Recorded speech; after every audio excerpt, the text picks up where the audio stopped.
శాకంబరి జ్యోతిషాలయం ప్రేక్షకులకు స్వాగతం, సుస్వాగతం. అందరికీ కూడా శాకంబరి జ్యోతిషాలయం తరపున మహాశివరాత్రి శుభాకాంక్షలు తెలియజేసుకుంటున్నాం. ఈరోజు ప్రధానమైనటువంటి అంశం ఏంటంటే నవగ్రహాలు, శివతత్వం. నవగ్రహాలకు పరమశివునికి మధ్య సంబంధం ఏమిటి అనేటువంటి విషయాన్ని మనం ఈరోజు చర్చించుకోబోతున్నాం. ముఖ్యంగా నవగ్రహాలు కర్మ ఫలాలను అందిస్తే కర్మాధికారిగా శివుడు ఉన్నాడు. నవగ్రహాలు కర్మ ఫలాలను కాలచక్రంలో సంచరిస్తూ ఆ ఫలాలను మానవులకు అందిస్తూ ఉంటాయి. మరి కర్మ ఫలాలను అందించేటువంటి అధికారులుగా నవగ్రహాలు ఉన్నట్లయితే ఆ కర్మ ఫలాలను అందించడమే కాకుండా కర్మను దహించేటువంటి శక్తి శివునికి ఉంది. కాబట్టి శివుణ్ణి కర్మ దహన కారకుడుగా కూడా పేర్కొంటూ ఉంటాం. ఆగమ శాస్త్రం ప్రకారము శివుని యొక్క తత్వము త్రినేత్ర తత్వం, నవగ్రహాలకు ఉన్నటువంటి సంబంధాన్ని కూడా ఆగమ శాస్త్రంలో క్లుప్తంగా తెలియజేయడం జరిగింది. అంటే సూర్యనేత్రము, శివుని యొక్క కుడి కన్నుగా సూర్యనేత్రాన్ని, ఆత్మతత్వాన్ని, శివుని యొక్క ఎడమ కన్నుగా చంద్రుణ్ణి అంటే మనస్సు, జలతత్వాన్ని సూచిస్తుంది. మరి అగ్ని నేత్రం అనేటువంటిది కామదహనం అంటే కర్మలను దహించేటువంటిదిగా సూచిస్తుంది. అంటే ఏ వ్యక్తి అయినా ఈ లోకంలో కర్మలను చేస్తూ ఉంటాడు.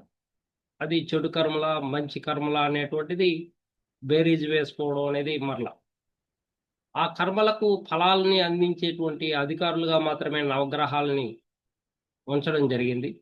ఆ నవగ్రహాలకు అన్నిటికీ కూడా అధిపతిగా ఇక్కడ పరమశివుడు ఉన్నాడు. కాబట్టి పరమశివుడు పరమాధికారి. వాళ్ళు అధికారులైతే, నవగ్రహాలు అధికారులైతే పరమశివుడు పరమాధికారి. కాబట్టి పూర్తి బాధ్యతలు, కర్మల్ని దహించేటువంటి శక్తి సామర్థ్యాలు శివునికి మాత్రమే ఉంది అని ఆగమ శాస్త్రం తెలియజేస్తుంది. కాబట్టి సూర్యనేత్రం, చంద్రనేత్రం, అగ్ని నేత్రం ఏ విధంగా అయితే మన యొక్క మనసుని, భావోద్వేగాలను సూచిస్తూ ఉంటుందో, కర్మలను దహించి వేస్తూ ఉంటుందో, అదేవిధంగా మన యొక్క కర్మలను శుద్ధి చేసుకునే అవకాశము మనము శివుణ్ణి ప్రార్థించడం ద్వారా వస్తుంది. ఓం నమః శివాయ అనేటువంటి పంచాక్షరి మంత్ర జపం ఎన్నో కర్మలను శుద్ధి చేసేటువంటి అవకాశం లభిస్తుంది. మృత్యుంజయ జపం కానీ, లింగార్చన చేయడం కానీ, లింగానికి అభిషేకం చేయడం కానీ, రుద్రాభిషేకం చేసుకోవడం కానీ అన్నిటిలో ఇది అత్యంత ప్రధానమైనటువంటి పరిహారాలుగా శాస్త్రంలో తెలియజేశారు. మన యొక్క కర్మలను శుద్ధి చేసుకునేటువంటి అవకాశము వీటి ద్వారా మనకు లభిస్తుంది. నవగ్రహాలు వాటి యొక్క కర్మానుసారం మీకు అందిస్తూ ఉంటుంది ఫలాలను. అది మీకు బాధ కలిగినప్పుడు, చెడుగా అనిపించినప్పుడు, అంటే మన జీవితంలో పట్టు వదిలిపోవడం, ఇక జీవితంలో అస్తవ్యస్తంగా జీవితం ఉండడము, కుటుంబంలో పరిస్థితులు అస్తవ్యస్తంగా ఉండడము, ఆర్థిక పరిస్థితులు అగమ్య గోచరంగా ఉండడము, పెళ్లి కానినటువంటి ఆడపిల్లలు ఉండడము, పెళ్ళైనా కూడా విధవులై మళ్ళా ఇంట్లో ఉండడము, చదువుకున్న ఉద్యోగం దొరకపోవడము, ఇవన్నీ కూడా గ్రహాల యొక్క బాధలుగా కీడుగా తెలియజేస్తుంది. మరి ఇటువంటి బాధలకన్నిటికీ పరిష్కారము మనము శివుని దగ్గరికి వెళ్ళి ప్రార్థించడం ద్వారా మాత్రమే మనము దాని నుండి బయటపడగలుగుతాం. ఇక నవ నవరూప శక్తులు శివునికి ఉన్నాయి. ఈ నవరూప శక్తులు నవగ్రహాలకు ఆపాదించడం జరిగింది. అంటే ఏకాదశ రుద్రులు, ఈ నవరూప శక్తులు ఇవన్నీ కూడా గ్రహాలని ఆధీనంలో ఉంచుకుంటాయి. మనం చేసేటువంటి కర్మల ఫలితంగా ఈ గ్రహాలు ఆయా రాసుల్లో ఉండడము, ఆ రకంగా మంచి చేయడం చెడు చేయడం అనేది మనకు జరుగుతూ ఉంటుంది. నక్షత్రాలు చైతన్య ద్వారాలు, గ్రహాలు కర్మఫల అధికారులు. శని అందులో కర్మాధికారి, కర్మకు కారకుడు. శని శివుని యొక్క శిష్యుడు. అంటే శని యొక్క గురువు ఎవరంటే పరమశివుడే. అందువల్ల శని యొక్క న్యాయము, ధర్మము, పరిపాలన, డిసిప్లైన్, న్యాయం ధర్మం ఎవరైతే తప్పుతారో వారిని శిక్షించే అధికారము ఇక్కడ శనికి ఇవ్వడం జరిగింది. అందువల్ల కర్మాధికారిగా, కర్మకు కారకుడుగా శనిని అభివర్ణిస్తుంటారు. న్యాయం, ధర్మం, చట్టం ఎవరైతే వాటికి వ్యతిరేకంగా పయనిస్తూ ఉంటారో వాళ్ళకి శిక్షలు పడడం అనేది శని యొక్క దశలో కానీ, ఏలినాటి శని సందర్భంలో కానీ, అష్టమ శని సందర్భంలో కానీ, అర్ధాష్టమ శని సందర్భంలో కానీ అతను బాధపడేటువంటి అవకాశాలు ఉంటాయి. ఈ ఫలాలు ఏ విధంగా అందుకుంటారంటే మానవులు, మనం మంచి చేస్తే మంచిగాను, చెడు చేస్తే చెడుగా. శివుడిని పశుపతి అంటారు. అంటే జీవులకు కూడా కారకుడు. అన్ని జీవులకి, లోకంలో ఉన్నటువంటి అన్ని జీవుల యొక్క బంధాలను నియంత్రించేటువంటి అధికారము ఈ పరమశివునికి ఉంది. కాబట్టి మనం కుక్కను కొట్టామంటే దానికి కాలు విరిగి అది గల్లుమని అరిచినప్పుడు లేదా ఏడ్చినప్పుడు అదే నీకు వర్తిస్తుంది. కాలచక్రంలో నీకు ఆ ఫలితం ఎప్పుడో ఒక సందర్భంలో లభిస్తుంది. యాక్సిడెంట్ రూపంలోనో, బండిలో వెళ్తూ కింద పడి కాలు విరగడము, నీవు గల్లుమని ఏడవడము, బాధపడడం అనేది జరుగుతుంది. కాబట్టి మనం ఏది చేస్తామో అదే రిటర్న్స్ వచ్చేటువంటి అవకాశాలు ఎక్కువగా కనిపిస్తూ ఉంటాయి. కాబట్టి మనం ఇతరుల్ని బాధిస్తే నీవు బాధపడవు, ఇతరుల్ని మంచిగా చూసుకుంటే అదే శుభగ్రహాలు నీకు అదృష్టాన్ని, భాగ్యాన్ని కలిగింపజేసే విధంగా ఇక్కడ పరమశివుడు అందిస్తున్నాడు. శివుని యొక్క 3 స్థాయిల్లో ఈ సృష్టి జరుగుతోంది. ఆ స్థాయిలు సృష్టి, స్థితి, లయకు కారకుడు శివుడు. సృష్టించేది ఆయన, స్థితిని కల్పించేది ఆయన, లయం చేసేది కూడా శివుడే. కాబట్టి సృష్టి, స్థితి, లయలో భాగంగా మనం అందరం కూడా పయనం చేస్తున్నాం. సూర్యుడు యొక్క నక్షత్రాలు కృత్తిక, ఉత్తరాషాఢం, ఈ 3 నక్షత్రాలు కూడా ఈశాన రుద్ర, ఏకాదశ రుద్రుల్లో భాగంగా ఈశాన రుద్ర పరిపాలన చేస్తాయి. అంటే తత్వంలో ఈశ్వర తేజస్సు తత్వం. ఇక్కడ రాజయోగం లభిస్తుంది. ఆత్మకారకుడు, నీ యొక్క ఆత్మ బలవంతంగా పరిపాలన చేస్తుంది. అంటే పరిపాలన చేసేటువంటి నక్షత్రాలు, పరిపాలన చేసేటువంటి గ్రహంగా సూర్యుడిని కారకుడుగా చేయడం జరిగింది. అంటే శివుని యొక్క విభాగాల్లో ఈ ఏకాదశి రుద్రుడు శివుని యొక్క తత్వంలో ఈశ్వర తేజస్సు తత్వం ఇక్కడ సూర్యునికి ఇవ్వడం జరిగింది. కాబట్టి రాజయోగాన్ని కలిగించేటువంటి గ్రహంగాను, రాజయోగాన్ని ఇచ్చేటువంటి నక్షత్రాలుగాను, చైతన్యం కలిగించేటువంటి ద్వారాల్లో భాగంగా ఇక్కడ సూర్యుని యొక్క నక్షత్రాల ద్వారాలను తెరుస్తాయి. అదే చంద్రుని యొక్క నక్షత్రాలు. చంద్రుడు మనఃకారకుడు అంటాం. భావోద్వేగాలను సూచించేటువంటి గ్రహంగా మనం పేర్కొంటాం. శివుని యొక్క జటాజూటంలో చంద్రుడు అలంకరించబడతాడు. కాబట్టి మనసు భావోద్వేగాలకి కారకుడైనటువంటి చంద్రుడి యొక్క రోహిణి నక్షత్రము, హస్త నక్షత్రము, శ్రవణ నక్షత్రం, ఈ మూడు కూడా సోమరుద్రను సూచిస్తుంది. అంటే భావోద్వేగాలు మనసు పదిలంగా ఉంచుకోవాలి, బ్యాలెన్స్డ్గా ఉంచుకోవాలి. మనసుని మన ఇష్టానుసారంగా మనం వదిలివేయకూడదు. భక్తి భావం అనేటువంటి వాటితో కట్టడి చేయాలి. భక్తి లేనటువంటి వాడు శివుని యొక్క కృపకు పాత్రుడు కాలేడు. ఇతను అరిషడ్వర్గాలకు లోనవుతాడు, తమో గుణానికి లోనవుతాడు. కాబట్టి సత్వగుణాన్ని నువ్వు అలవర్చుకోవాలంటే శివుని దగ్గరికి చేరాలి.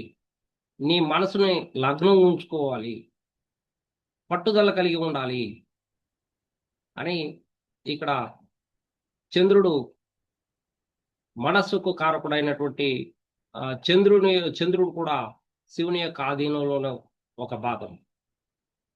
అదేవిధంగా కుజుడు అంగారక గ్రహం అంటారు. మృగశిర నక్షత్రం అయితే, చిత్తా నక్షత్రం, ధనిష్ట నక్షత్రం, ఈ మూడు నక్షత్రాలకు అధిపతి. ఈ రుద్ర అఘోర రుద్రను సూచిస్తుంది. ఏకాదశి రుద్రలో అఘోర రుద్రను సూచిస్తుంది. అంటే క్రియాశక్తి, యుద్ధ బలాన్ని సూచించేటువంటి గ్రహం. నీ యొక్క ధైర్యాన్ని, సాహసం, పరాక్రమాలని సూచించేటువంటి గ్రహంగా కుజుడిని పేర్కొంది. మరి ఈ కుజుడు శివుని యొక్క చెమట బిందువు నుండి పుట్టినటువంటి వాడుగా తెలియజేస్తుంది. మరి ఈ కుజుడు శివుని యొక్క ఆధీనంలో ఒక భాగమే. ఈ ఏకాదశి రుద్రులు, ఈ యొక్క తత్వం, ఇవన్నీ కూడా శివుని నుండి వచ్చినటువంటివి. కాబట్టి ఆగమ శాస్త్రం ఏం తెలియజేస్తుందంటే నవగ్రహాలు శివుని నుండి ఉద్భవించినటువంటివి అని తెలియజేస్తుంది. మన యొక్క క్రియాశక్తి, మనం ఏదైనా ఒక చర్య చేయాలంటే, ఒక పని చేయాలంటే, ఒక యాక్షన్ చేయాలంటే కుజుడు మన జాతక చక్రంలో యాక్టివ్గా ఉండాలి, శుభగ్రహంగా ఉండాలి, శుభ స్థానాల్లో ఉండాలి. అప్పుడు నువ్వు యాక్టివ్గా ఉండగలుగుతూ ఏదైనా మంచి చర్య చేసేటువంటి అవకాశాలు మెండుగా ఉంటాయి. మరి బుధగ్రహాన్ని తీసుకుంటే ఆశ్లేష నక్షత్రం, జ్యేష్ఠ నక్షత్రము, రేవతి నక్షత్రాలకు అధిపతి. ఇలా వాక్శుద్ధిని సూచిస్తుంది. వీటిని చైతన్య ద్వారాలు అన్నారు. నక్షత్రాలని చైతన్య ద్వారాలు అంటే చైతన్యం చేస్తాయి. ఏ రకంగా చైతన్యం చేస్తాయంటే వాక్శుద్ధిని కలిగిస్తాయి, కమ్యూనికేషన్, టాలెంట్స్, స్కిల్స్ను కలిగిస్తుంది, మాట్లాడేటువంటి తత్వాన్ని మెరుగుపరుస్తుంది, జ్ఞాన సిద్ధిని కలిగిస్తూ ఉంటుంది, తెలివితేటలను ఇస్తూ ఉంటుంది, ఆలోచనను రేకెత్తిస్తుంది. అది బుధగ్రహం.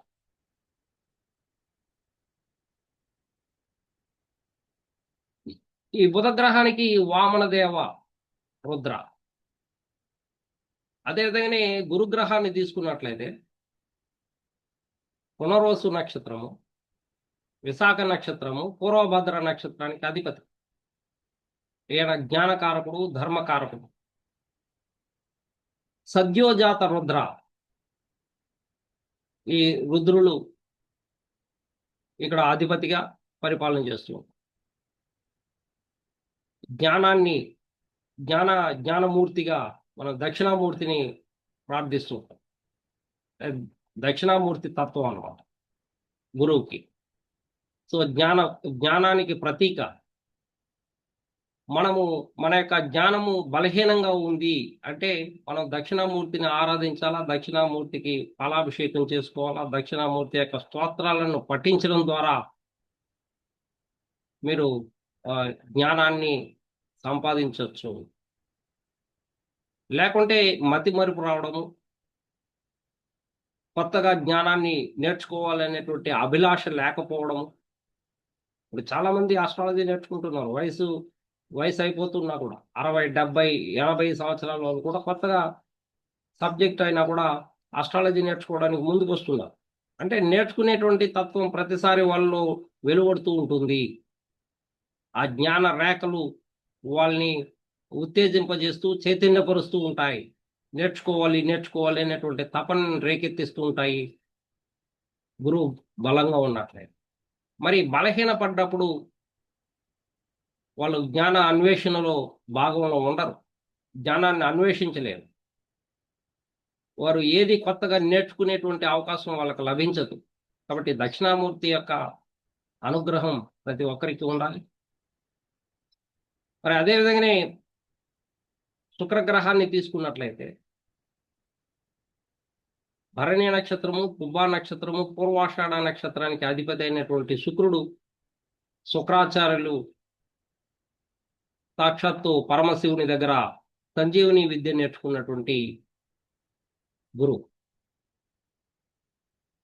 ఈయన భోగాలకు సౌందర్యానికి కారకుడు.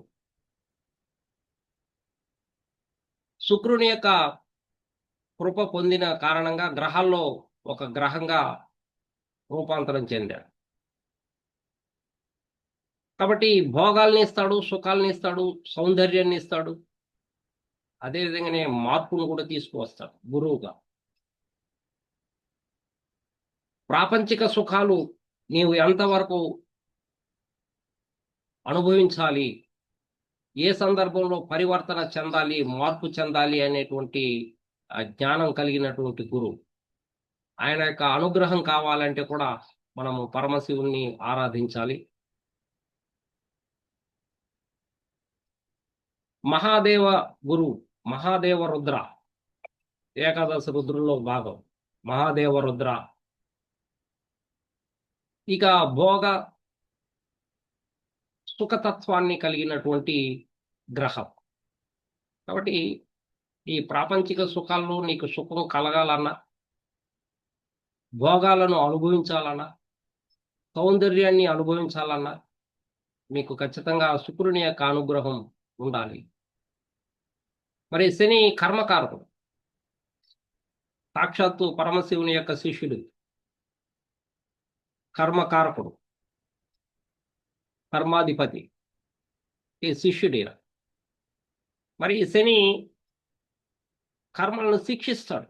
నువ్వు చేసేటువంటి చర్యలు మంచిగా ఉంటే నీకు సాడే సాతి కానీ, అంటే ఏలినాటి శని ఇటువంటివి కూడా నీకు మంచి చేస్తాయి.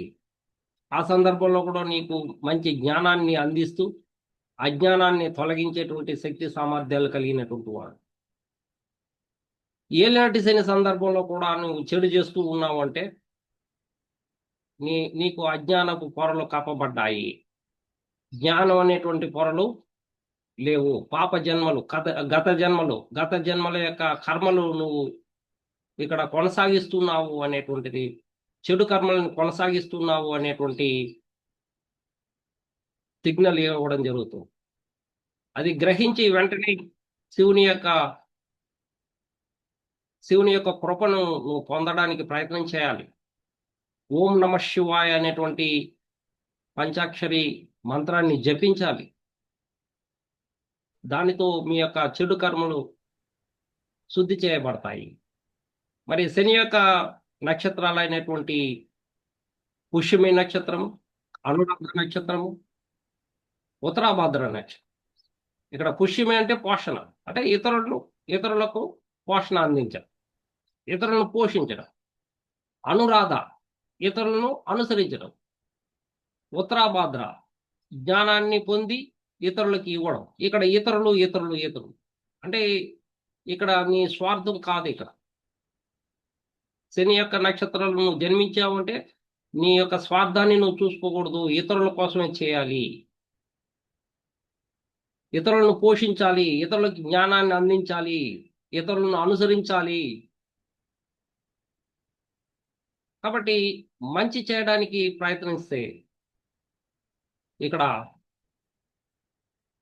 కాలరుద్రుడు కాలరుద్రుడు అధిపతిగా ఉంటాడు. ఈ కాలరుద్రుడు నీకు మంచి జ్ఞానాన్ని, శక్తిని, సామర్థ్యాన్ని అందించగలుగుతాడు. లేకుంటే బద్ధకము, నిద్ర ఎక్కువ అవుతుంది. బద్ధకం, నిద్ర ఎక్కువ అవుతుందంటే శని యొక్క దోషం విపరీతంగా ఉంది నీ మీద అనే సార్థం. బద్ధకం నుండి నువ్వు బయటపడడానికి ప్రయత్నించాలా, నిద్ర నుండి బయటపడడానికి ప్రయత్నించాలా. నీకు ఎంతవరకు అవసరమో అంత మేరకే నిద్రను ఉపయోగించుకోవాలి. లేదంటే 24 గంటలు 18 గంటలు నిద్రపోయేటువంటి వాళ్ళు ఉన్నారు. అలా కాకుండా పనిలో నిమగ్నం అవ్వాలి. కర్మకారకుడు అప్పుడే యాక్టివేట్ అవుతాడు. లేకుంటే శని ఇచ్చేటువంటి ఈతి బాధలు, శని ఇచ్చేటువంటి చికాకు, చిరాకు నీ జీవితాన్ని అతలాకుతలం చేసి అస్తవ్యస్తం చేయగలుగుతుంది నీ కుటుంబాన్ని. నువ్వు భరించలేనటువంటి ఆర్థిక లోటును కలిగిస్తుంది నీ జీవితంలో. నీ మనసు మీద ప్రభావం చూపిస్తుంది. శారీరక కష్టాలను అందిస్తుంది శని భగవాన్. శారీరకంగా కష్టాలను అనుభవిస్తున్నావు అంటే అది శని యొక్క దోషంగా భావించాలి.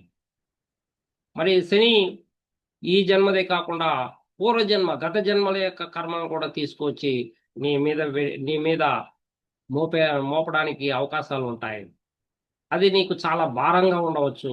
అటువంటి సందర్భంలో పరమశివుని యొక్క కాళ్ళు నువ్వు పట్టుకొని మహామృత్యుంజయ జపాన్ని, అదేవిధంగానే రుద్రాభిషేకం చేయడము, లింగార్చన చేయడం ద్వారా నీ యొక్క కర్మల్ని శుద్ధి చేసుకోవచ్చు అనేది సూచిస్తుంది ఇక్కడ సార్. మరి రాహు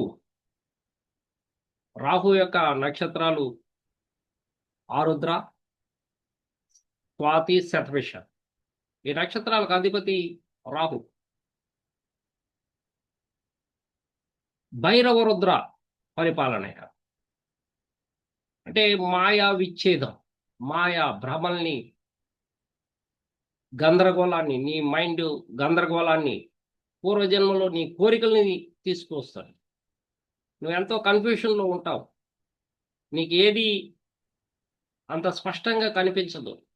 కనిపించేదంతా అది నీది కాదు, దొరికిందంతా నీది కాదు. కానీ నీకు అక్కడ జ్ఞానం అవసరం, తెలివితేటలు అవసరం. ఆ సందర్భంలో శివుని యొక్క కాళ్ళు మొక్కినట్లయితే నీకు ఖచ్చితంగా నీకు జ్ఞానం లభిస్తుంది. ఆ మాయల నుండి, భ్రమల నుండి బయటపడి రాహు ఇచ్చేటువంటి జ్ఞానాన్ని తీసుకుని నువ్వు ఎంతో పురోభివృద్ధి సాధించవచ్చు. రాహు కూడా పురోభివృద్ధిని ఇస్తాడు. ఎలా గురువు రాహు ఇద్దరు కూడా పురోభివృద్ధిని ఇచ్చేటువంటి గ్రహాలే. అయితే రాహు మాయతో కూడి ఉంటుంది. అది ఆ అజ్ఞానాన్ని తొలగించుకోవాల్సినటువంటి శక్తి సామర్థ్యాలని మీరు పెంచుకోవాల్సినటువంటి బాధ్యత మీది. ఆ మాయ నుండి బయటపడాలి అంటే శివుని యొక్క నామస్మరణ ఒక్కటే నిన్ను బయటపడేస్తుంది అనేది శాస్త్రం తెలియజేస్తుంది. భైరవ రుద్రుడు యొక్క స్తోత్రాలు చదవడం కానీ, ఇతరుల యొక్క సహాయం తీసుకోవడం కానీ, ఇతరుల యొక్క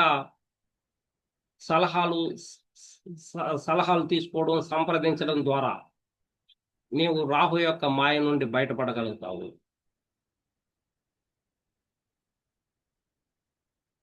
పూర్తిగా మాయ విచ్ఛేదం జరగాలి. మరి కేతుగ్రహాన్ని తీసుకున్నట్లయితే అశ్విని నక్షత్రాల్లో మొదటి నక్షత్రం అశ్విని నక్షత్రం, మఖ నక్షత్రం, మూల నక్షత్రం. ఇవన్నీ కూడా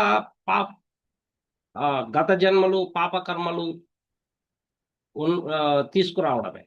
పాపకర్మలు నువ్వు మోయలేనంత భారాన్ని, దుఃఖాన్ని, ఒంటరితనాన్ని, ఆలోచింపచేయలేనంత శక్తిని ఇస్తుంది.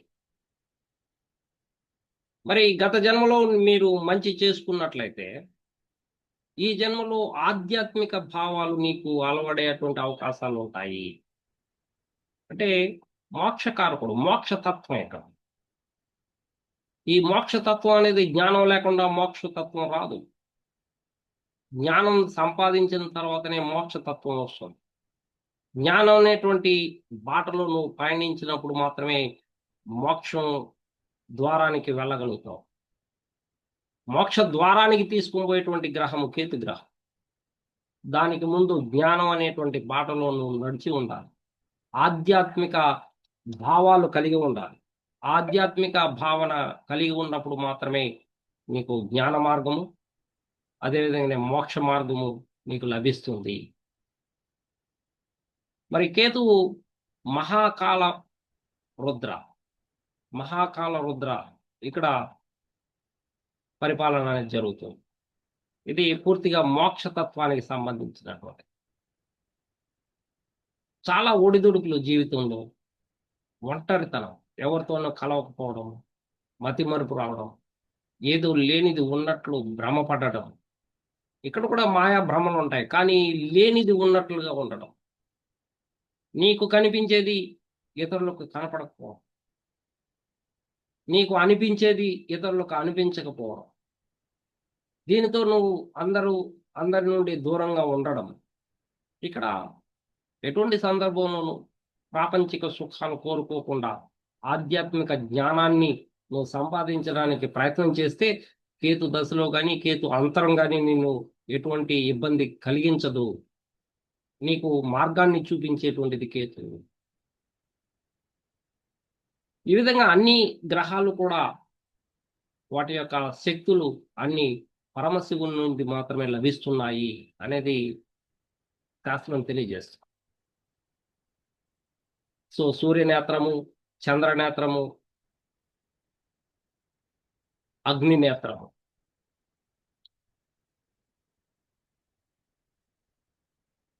ఆత్మ, మనస్సు, శరీరం, ఇవన్నీ నువ్వు అలైన్మెంట్ చేసుకోవాల్సినటువంటి అవసరం ఉంది నీ జీవితంలో.